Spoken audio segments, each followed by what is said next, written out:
A lot of people in Iraq have the idea that the only reason ISIS is existing in any form is because the U.S. in particular is coddling them. Some parts of the U.S. are helping them. And again, I would go back to Catch-22, right? It's Catch-22 with a political overlay, right? It's those guys in Catch-22 who were essentially doing a rogue bootleg operation. Well, now imagine the CIA has taken over the rogue bootleg operations. You could easily have the CIA running operations to feed and assist and supply ISIS with ammunition, spare parts, and all that. That could be the planes that you see. In other words, this government in the United States, and everybody in the world should understand this, this is a highly factionalized government with a very weak executive. Part of the weakness of Obama is his own temperament, this idiotic stuff about I can work across the aisle, I can end the divisions. It's all idiotic, right? All pointless. And lots of important values have been sacrificed to that particular piece of idiocy, which, of course, he went into to appeal to those fussy independents who want to see more bipartisanship and less partisan wrangling. Well, the partisan wrangling is the only thing saving you from monstrous, horrendous legislation and other negative. So Obama, very weak, but then there's also his institutional situation. The factional situation also makes him weak. Now, I would, of course, argue that a real president with a real iron will could impose lots of things, put the fear of God into those Republican wreckers on Capitol Hill, right? What would Mitch McConnell say if he and his wife were banned from all state functions at the White House, right? No more state dinners, no more nothing. With his wife yammering in his ear every night, Mitch McConnell would become a somewhat more malleable creature, right? But Obama he doesn't like to play rough. He's afraid to play rough. This is, of course, a crippling problem. On the other hand, just playing rough like Trump, or the bully Trump, by talking tough, this also gets you nowhere because there the policy is wrong. So you'd be doing it in the name of something quite evil and retrograde. Anyway, we've gone through the fall of the liberation of Ramadi, we must say, humiliation for Ashton Carter. We've got the killing of the Saudi darling, Zahran Aloush, he was being groomed, apparently, as one of the more presentable members of the moderate terrorist opposition, and the Syrian Arab Army and the Russian Air Force combined to end his career as a butcher and killer. In the middle of this, it's significant that this was also the moment when buses filled with defeated ISIS fighters were being sent out away from Damascus and over to Raqqa, where they can simply sit there and await the inevitable air destruction. We've got another leader of Daesh, and this is a group called Jabbar. Sorry, this is a little bit different. Not quite Daesh, if these distinctions mean anything. Jabbar al-Mamuri. This is another one, Jabbar al-Mamuri.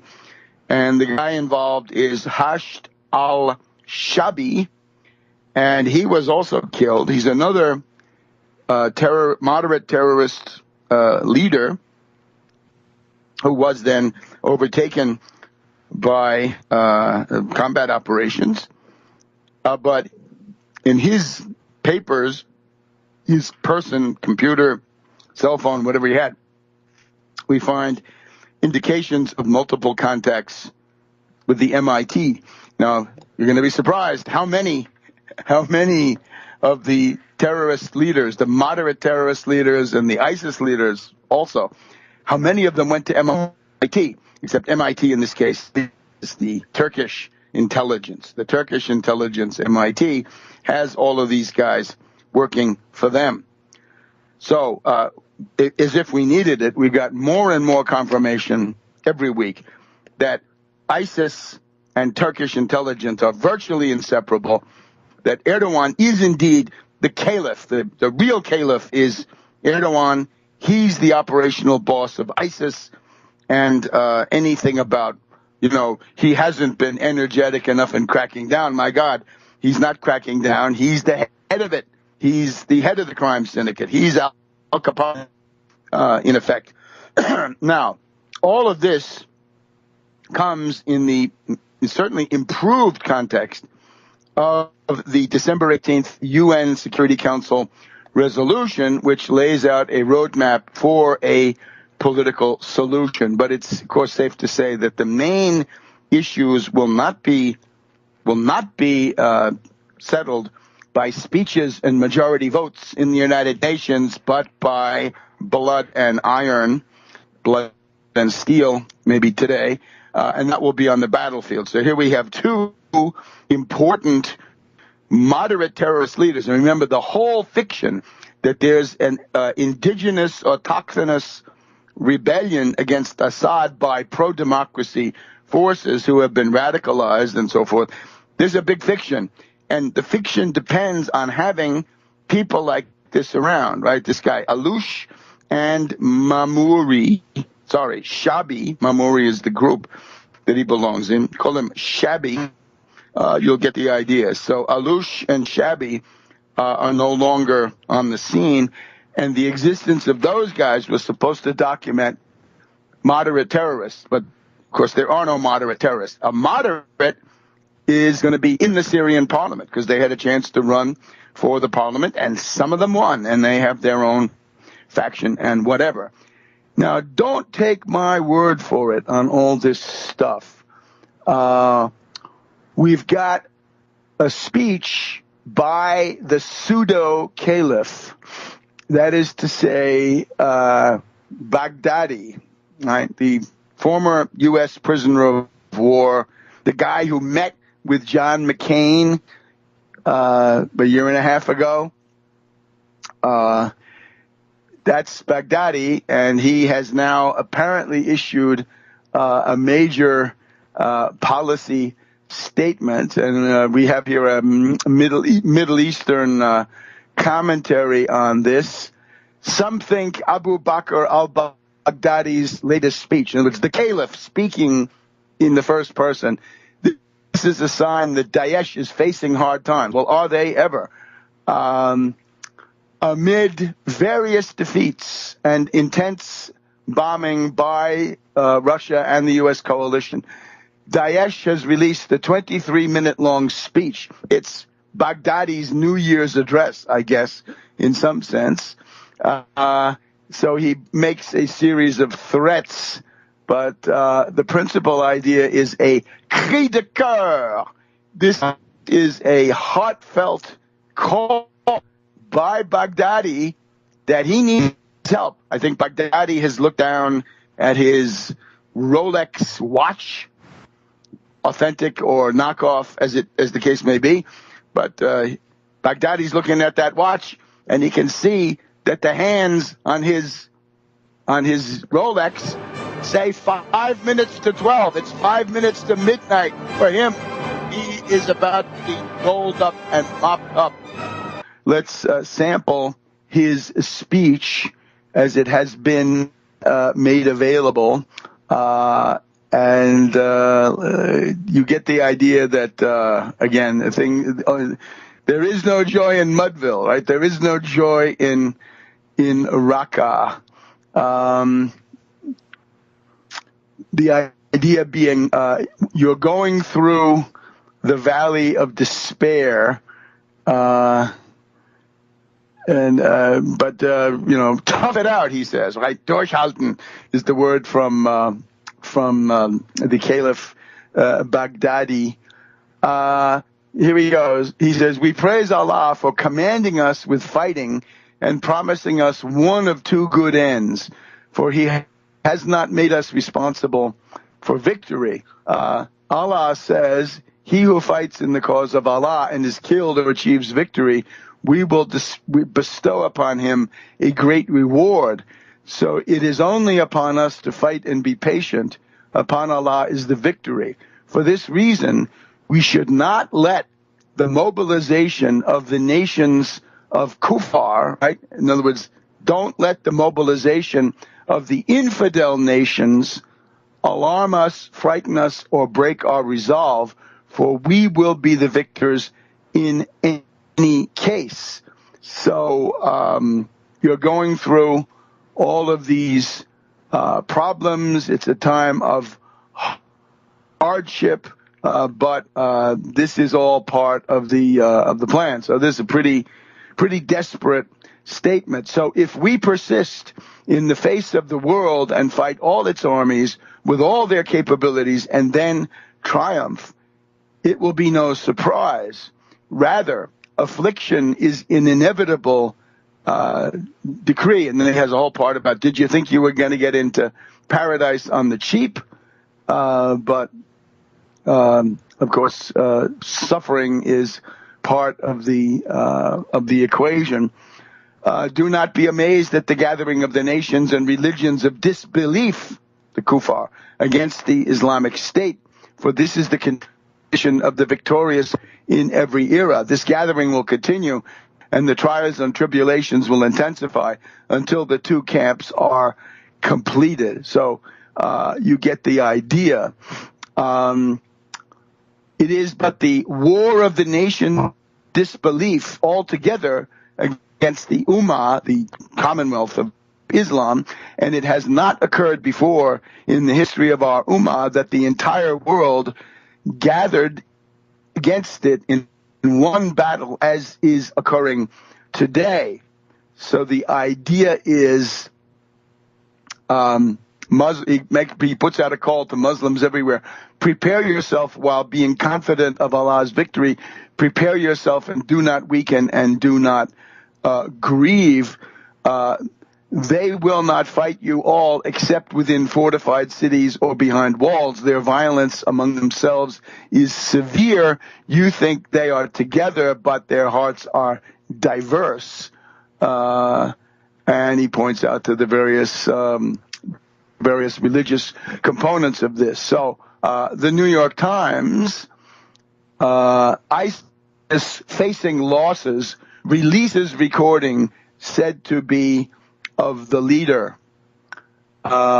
Principally, the Islamic State on Saturday released an audio, that would be December 26th, released an audio recording of a speech purportedly made by the organization's leader, Abu Bakr al-Baghdadi, in which he implored more Muslims to fight on behalf of his increasingly besieged group. It's the first alleged statement from Baghdadi since May, and at that time, you'll recall, there were reports that he had been killed or severely wounded by airstrikes. So he mocks the claim by Saudi Arabia to be forming a military coalition of Muslim countries. And according to the New York Times, the defeat in Ramadi would be, why don't we change that to the defeat of ISIS in Ramadi is the fourth major loss for the Islamic State in Iraq since April, when Iraqi forces and Shiite militias drove the group out of Tikrit. So we've had Tikrit, we've had Sinjar in November, now we've got Ramadi, and certainly other things are going on. I don't know what they don't tell you the list of four, but you get the idea. So it's a plea for recruiting. He says more people should come here. And they, of course, have reached the point of crisis. This myth of invincibility has been punctured. During 2015, the Kurds have taken most of the border, including the key transit point of Kobane, and at the same time, losses have mounted. Lots of famous commanders and butchers have been removed from the field. Raqqa has been repeatedly bombed by the U.S., the Russians, the French, the British probably too. So this looks very grim. But again, all of this could have been over at the beginning of November or October.